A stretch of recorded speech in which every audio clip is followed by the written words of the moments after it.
নেশা করতো, নেশা করার পরে আমার পেটে বাচ্চা আসছে।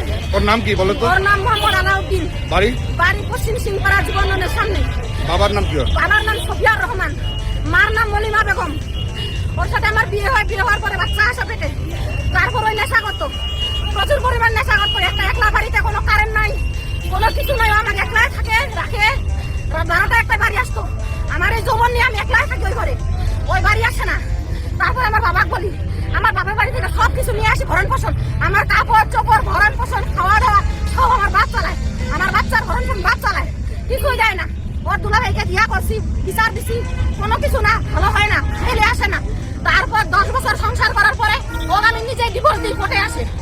ডিভোর্স দিয়ে আমি কাগজ উঠাই নিছি, ওর বাড়িতে কাগজ পাঠাই দিছি। দেওয়ার পরে এই পর্যন্ত আছি, ওর বাচ্চা আমি রাখছি, আমার কাছে লেখাপড়া করাচ্ছি।